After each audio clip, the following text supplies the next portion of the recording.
My next guest will face Usman Nurmagomedov, Bellator 255 this Friday. And of course, it is Mike Hamel on the show. Mike, how's it going? What's up, man? Going well. How are you? I'm good. I appreciate the time, especially during fight week. Weight cutting week is right in the thick of things right now. So how are you feeling? How close are you to making weight?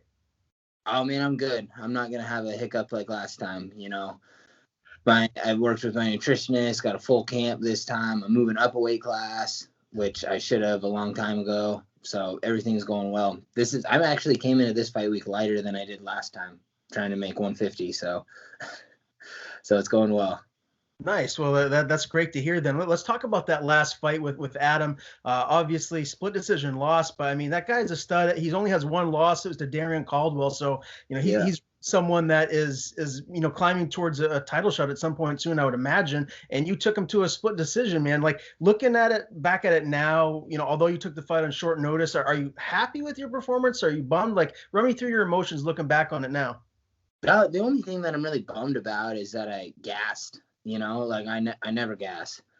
So that was something that kind of eats me up a little bit. But at the same time, man, I lost like 23 pounds in a week for that fight. That does weird shit to your body. But yeah, I mean, Adam is tough as nails. Like I think the Bellator ratings just came out and he was ranked third.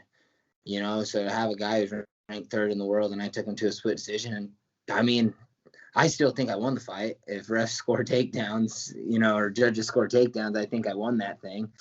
I landed the bigger shots. I landed two kind of shots that made him go Bambi legs. So, and take away from that a bunch of things. I can go with the best in the world. Yeah, no doubt about it. Does that really do something to elevate your confidence? I mean, I'm sure you get that day-to-day training with guys like Benson Henderson and all the studs over there at the lab, but did it kind of give you that extra bump of confidence as you move on with your career? Not really. It just kind of reiterated what I already knew.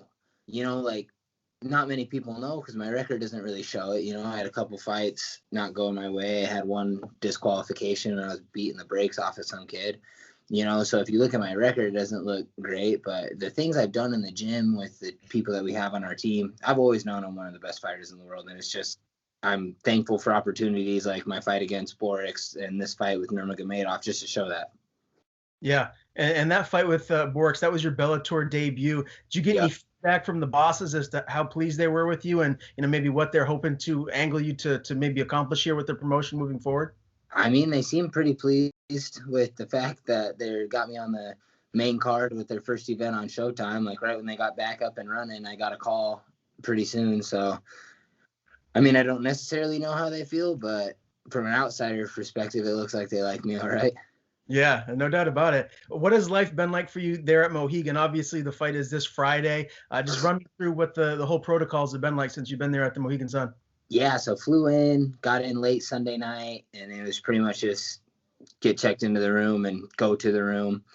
And then yesterday morning got COVID tested, but that was the only time we were allowed out of our room. So even if you got to order food and stuff, like I had to order food from like a sushi restaurant and then have somebody from Bellator team go to the restaurant, pick it up and bring it to my door. So I really just hit like a shadow boxing workout in yesterday, just something to get my heart rate up. And then got the results late last night, so we were good. And then typical stuff today, did check-in, did pictures, all that fun stuff, had a workout already. So now I'm just kind of chilling, gonna get on my Apple TV, probably watch some Netflix. Nice. I always like hearing suggestions of, what the best Netflix series or shows that you've seen, man. Give me a couple. Dude, I've seen everything. Like I'm a big TV junkie. The one that I'm actually that reminds me, I got to get back on it. Snowpiercer, man. Have you seen Snowpiercer? It's on HBO. Yeah, I have. That's a good one.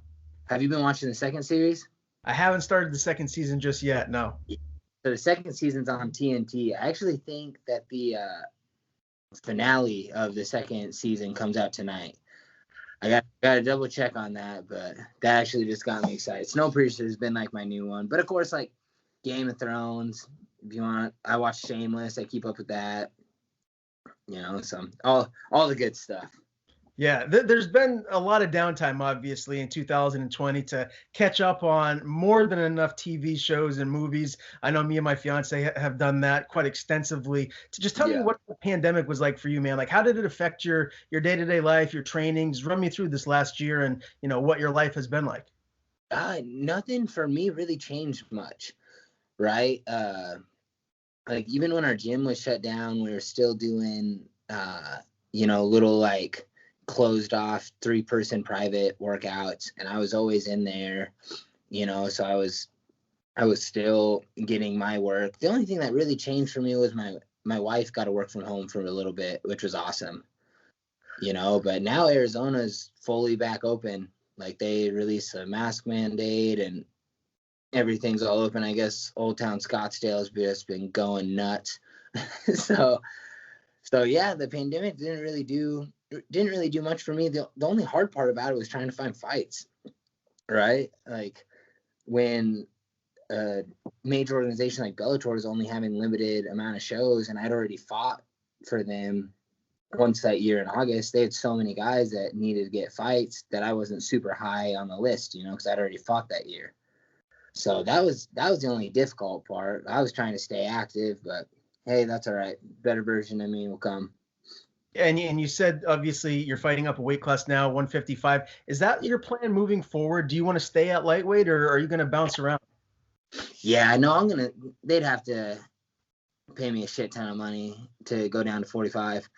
It was just so shitty trying to make that weight.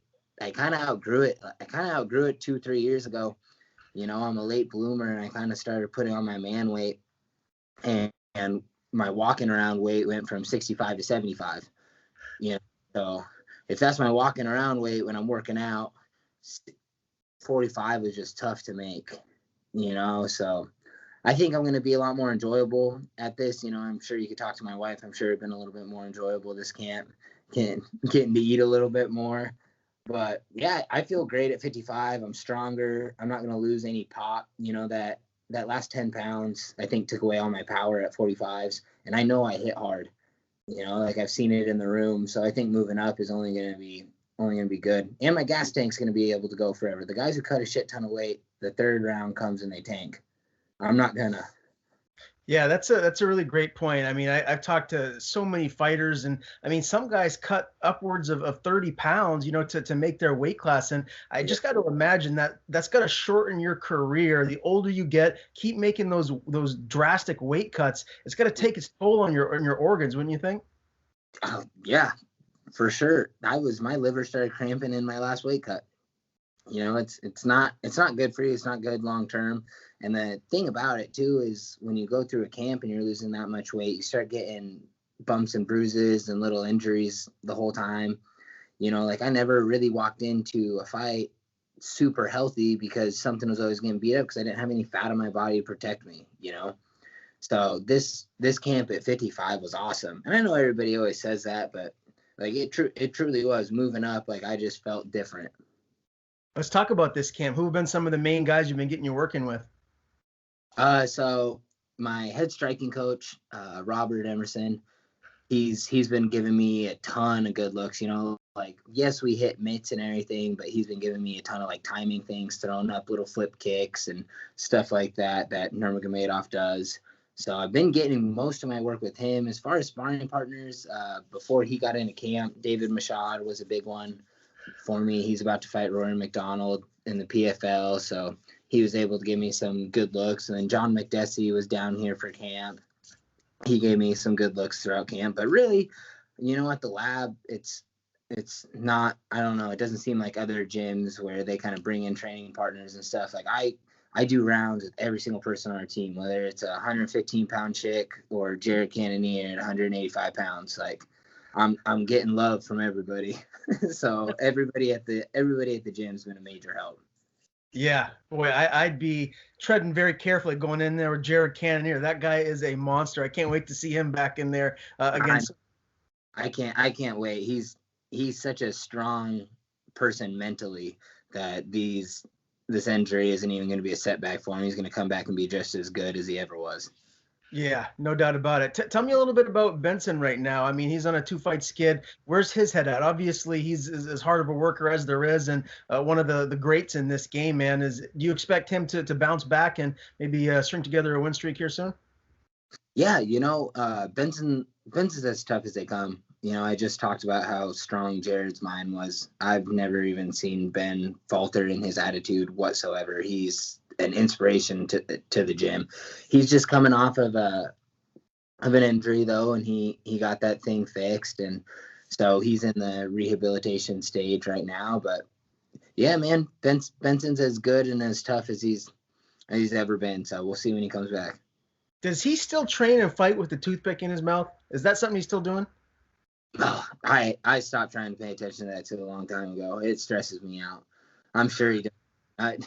I haven't seen it lately, but Yeah. Okay. Well, yeah, that would stress me out too. I feel like he's gonna like puncture his throat or something. Let's talk about this matchup with Usman, man. This is an awesome matchup. If you go in there and you hand him his first loss, your star, I got to imagine, is gonna go through the roof. He's 11-0. 10 first round or 10 finishes at least, and he's Khabib's cousin, which obviously that gets a lot of attention in its own right there. When you look at this matchup, how do you feel this shakes out for you?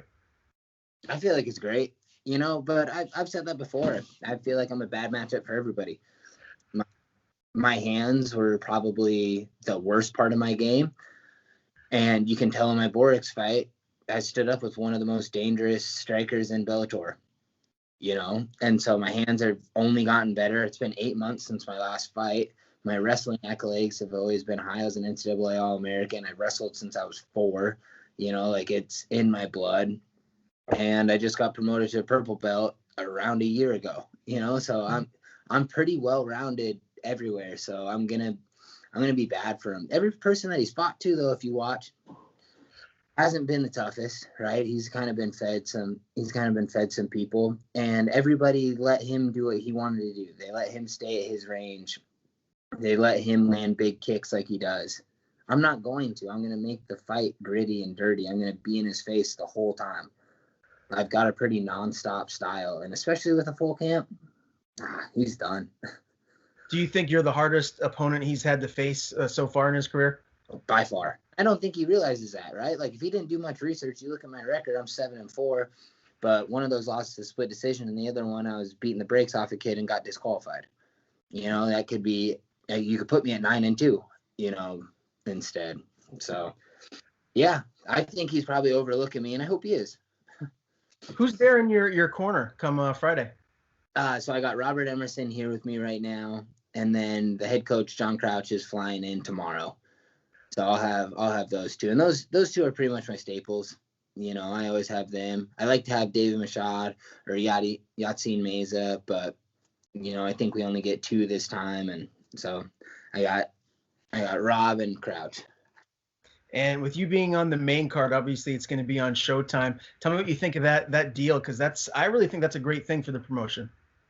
Yeah, so I don't know much about the deal. I don't know how lucrative it was for them or anything, but I mean, fighting on Showtime is huge. You know what I mean? Like, they've been some of the biggest. They put on some of the biggest boxing fights of all time.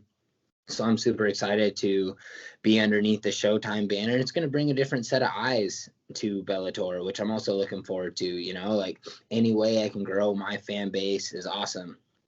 So I'm looking forward to it. And it just, something about saying that you're fighting on Showtime sounds a little more legit, right? Yeah, no, it definitely does. That a little bit. So give me your official prediction. How do you see yourself getting your hand raised? Let's see here. 30-27 Nurmagomedov. No, I'm just shitting with you. I don't know, man. Fighting's crazy. I don't know what's gonna happen. I just know I'm gonna get my hand raised. I've worked my ass off this camp, and no rock was left unturned. I just see myself going out there and putting a beating on him. I don't know if I'm gonna choke him. I don't know if I'm gonna knock him out, but I know that it's gonna be a terrible night for him. I can't wait for this fight, man. I'm really looking forward to watching this whole card come Friday night. I got to ask you this too. Are you a little bit more amped up that you're fighting Khabib's cousin? Because he's like, a lot of people feel like he's the best pound for pound fighter in the world. I know you're not fighting him, but the fact that you're fighting his cousin, are you pretty amped up about that? It doesn't really matter to me. You know, like, it doesn't matter who's in his corner. At the end of the day, I'm looking across and it's his little cousin. It's not him. You know, so it doesn't really matter to me. I'm a big Khabib fan. I watched a lot of his film to try to fight like him for a little bit on top. You know, like, I took a lot of things away from him, but at the end of the day, I'm not fighting him. So it doesn't matter. It'd be cool to shake his hand after I beat the piss out of his cousin. But besides that, nothing, not really a big deal. Very cool. Well, again, Mike Hamel will face Usman Nurmagomedov at Bellator 255 this Friday, April the 2nd. Last question for me, Mike, before I let you go. What are you hoping to accomplish here in 2021, man? Like, if I could give you like a personal genie and say would be the perfect thing for your career, what is it that you're hoping to accomplish here as a mixed martial artist this year? Yeah, so I wanna win, obviously, this fight. I want to get another one pretty soon. I'd like to, you know, while I'm healthy, while there's some hype around me, I'd like to reel off 2 fights here, obviously, before the end of the year, or shit, we're still early, before the end of summer, you know. And I heard a little rumor that they may be doing a 55-pound tournament in the works. So get 2 big wins and throw me in that sucker, and I'm good to go. That would be very exciting. Hopefully Bellator does put together that tournament. I know there's a lot of great lightweights on the roster there. Hey, man, before I let you go, tell people where to follow you on social media, and if you have any sponsors, the floor is yours. Yeah, so you can follow me on my Instagram. It's MagicMike_MMA, not the Magic Mike 145. That one got hacked. Bastards.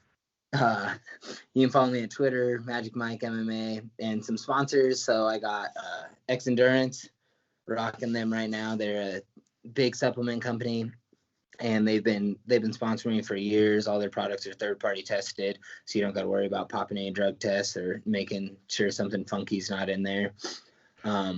Arizona IV Medics has been awesome. It's a mobile IV thing that in Arizona, so if you're feeling sick or even if you're hungover, they'll just come to your house and plug you up real quick. And then R&R, it's my buddy's dock building company out in Coeur d'Alene, Idaho. He builds a bunch of big custom docks, and he's helping me out this far. So yeah, thank you, man. I appreciate it. Have a good day. I'll see you guys.